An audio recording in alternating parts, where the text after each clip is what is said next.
And welcome back to Washington Commanders Insider. Today we're talking about hidden gems. We're going to be looking at 4 players that I think are set to have a huge impact on the Washington Commanders season this year. So before we go ahead and we jump into it, I first want to remind you to hit that subscribe button, just like Jaden Daniels is going to be hitting Zach Ertz, Terry McLaurin, and Deebo Samuel for multiple touchdowns this upcoming season. And so in exchange for hitting that subscribe button, I'm going to give you nothing but daily content around the Washington Commanders. And so make sure that you hit that like, you hit that subscribe, and you join the Washington Commanders Insider family as we talk nothing but Washington Commanders football. And so with that being said, we are looking at hidden gems. And so I got this from an article that was on ClutchPoints, and they're talking about 3 hidden gem players on the 2025 roster. I do have one additional player, which will make 4. That's why I said 4 here at the top of the video. But we're going to go ahead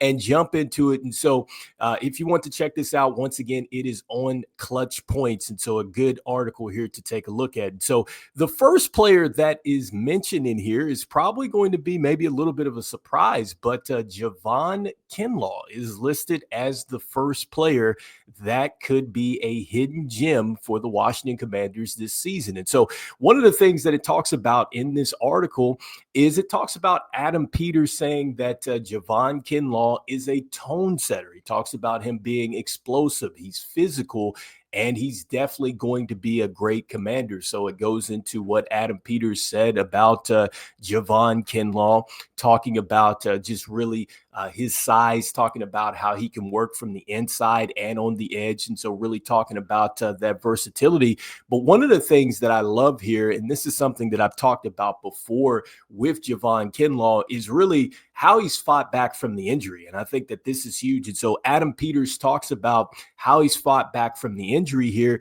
And he really is banking on Javon Kinlaw getting to an upside now that he's come back from that knee reconstruction that he had in 2021. And so when you look at Javon Kinlaw and what he was able to do with the Jets, I mean, you know, a lot was written about his season and just really feeling like it was underwhelming. But I thought it was solid because you're looking at a player that in 2024, he had 4.5 sacks, he had 2 forced fumbles, and he had 1 fumble recovery. And he also had 40 total tackles, which was better than his 2023 season. It actually was the best as far as the amount of tackles that he's had in a season. It also was the best as far as the solo tackles at 27. He had 13 assists. That wasn't the most that he's had in his career, but still with the sacks, that was the most that he's had in his career. And so I'm right there with Adam Peters. I do believe that, look, Javon Kinlaw is probably just now getting back into rhythm after that knee reconstruction. And I do think there's some very good football left in Javon Kinlaw. And I do think that he's one of those guys with his versatility. It's really going to add a special dimension to this Washington Commanders team. And I think that a lot of people would look at the Washington Commanders and they look at the defense and they're saying, okay, you don't have, you know, this edge rusher that's come in, whether it is a Jadeveon Clowney, just using him as an example because we've talked about him, or a Trey Hendrickson or somebody like that. And so I think even without that, this defense is a special defense, and I think it is prime, it is ready to really surprise some people. And I do think that Javon Kinlaw is going to be one of these guys that we look back at, and he is going to be a hidden gem for the team. And so I don't think that it's like, it would probably be, you know, a little much to say he's going to lead us in sacks or anything like that. But I do feel like he's going to have an even more productive season than he had in 2024. And so I do think that he could really be a hidden gem here for the Washington Commanders. And so the next player that they talk about here is Trey Amos. And so Trey Amos, I certainly think, is a hidden gem here for the Washington Commanders. I think that going back to the NFL draft, I really feel like that this was, I'm going to say it was a steal for the Washington Commanders. I think that this was huge because a lot of people were wondering, okay, are the Washington Commanders going to take, are they going to take an edge player? Are they going to take a running back? But when they took Trey Amos, I thought that this was actually just a terrific fit here, and it just really sets the tone for the defense. And I think it really locks in with what the Commanders, I think, are going to do on the defensive end as far as just really playing on their versatility, because I think what they're looking at is they're trying to really be solid in the back half and really, I think, be elite in the back half, which is going to help, I think, the players up front, whether it's the linebacker, whether it is our defensive tackles, our edge rushers and things like that. Because if you have the ability to cover players and really shut it down that way, it is going to give, those rushers added time to get to the quarterback. And I talked about this a little bit a couple videos ago. I do think that coverage sacks are going to play a factor into this, and you're also going to be able to still call the blitzes and things like that. And I do feel like the added personnel is going to help the Washington Commanders. And so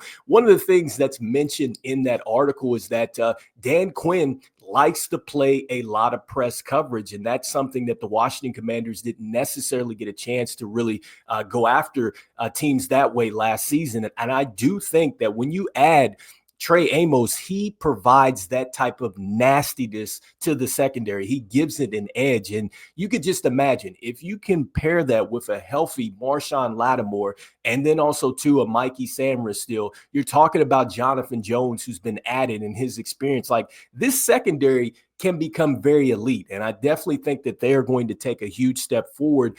And I think with Trey Amos, he's really a hidden gem for us because I think that he helps continue to really build the identity of the team, and he fits on the timeline of what you're getting with Jaden Daniels. You're getting a young player that is going to be there for the long haul here. And so you love that, I think, with Trey Amos here and him being a hidden gem. And so I absolutely am in agreements here with him being a hidden gem here. And so lastly, the last player that is talked about in this article is Jaylin Lane, and just talking about how he can be a playmaker, a guy that can take the ball on a reverse, a guy who can take the ball on the screen or whatnot, and he can really turn it into a chunk play. And I do agree with that. I think that Jaylin Lane is not necessarily going to have to be a starter for the Washington Commanders to be a huge impact. I think he's going to be an impact in special teams. That immediately translates, I think, from day one. It's going to take some pressure off of Deebo Samuel, who doesn't have to go back there.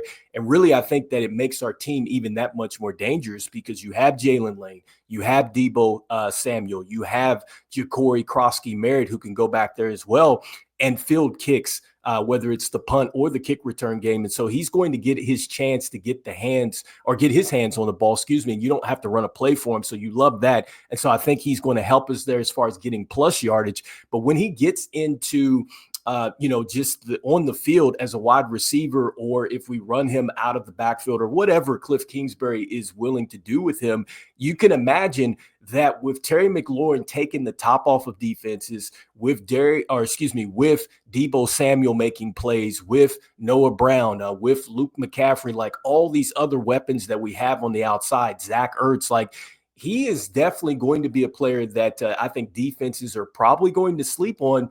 And look, once he gets gets his hands on the ball, I keep saying that, once he gets his hands on the ball and he gets into open field, I think that he has a chance to be huge for the Washington Commanders, flipping the field very quickly. And so he is that type of guy to me that, again, I think that from day one, he's going to be huge for us. I just think that, look, man, you do not have to put him out there as a starter. You just need to get the ball in his hands as much as possible throughout the year, and I think it's going to pay off here. And so next up, look, the player that is not listed here, and this is the fourth player and the player that I absolutely think is a hidden gem for us, it is going to be Jacory Croskey-Merritt. I think that this guy is absolutely a hidden gem here. You're talking about a 7th-round selection. And I just talked about this with Trey Amos because, much of the talk around the Washington Commanders, they're going to get a running back, they're going to get an edge player. And so they got, I think, a defensive anchor in the secondary. Eventually he's going to grow into that. But with Jacory Croskey-Merritt, you get a running back that literally he's not necessarily been off for a year, but, with the circumstances, him not being able to play for the season and just what he did to prepare, like it's not like he's set out, but I do think that this is going to help him as far as being fresh this year coming into it. I think he's super motivated.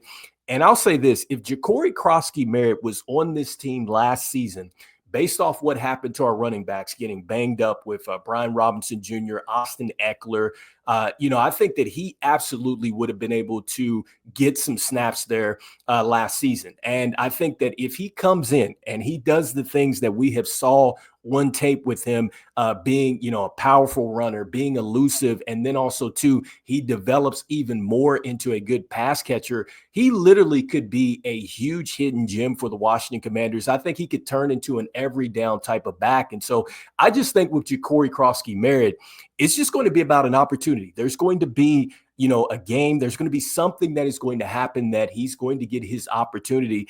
And I think that if he's ready to go and he sounds motivated and ready to go, if he gets on the field, he may be a guy for the Washington Commanders that may never look back once he gets onto the field. And so we'll see what happens.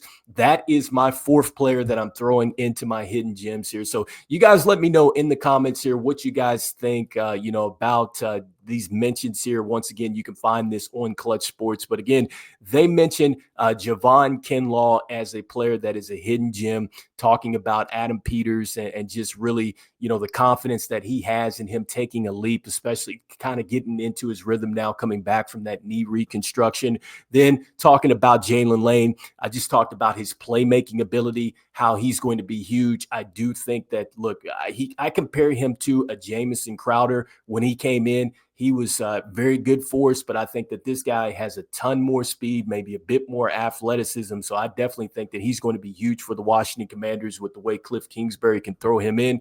And then when you're talking about Trey Amos, look, Trey Amos, I think he's going to be huge. He's out there looking great in the OTAs. And I think that what you're going to see with Trey Amos, and I'll say this again, with the Cowboys going out there and getting George Pickens, with the Eagles having A.J. Brown, and then also to, their elite wide receiving core, I think that you have now a pair of corners, counting that Marshawn Lattimore is going to be able to come back and be to, himself like he was with the Saints. You have a secondary that can match up with those guys. And so I was thinking about Devontae Smith. So Devontae Smith and A.J. Brown, you have them over in Philadelphia. You have, CeeDee Lamb, and you have George Pickens. And so this was a perfect pick here. I think that he's going to bring that nastiness. We have a physical corner that's going to be able to match up with the tougher matchups that we're going to see at the wide receiver position.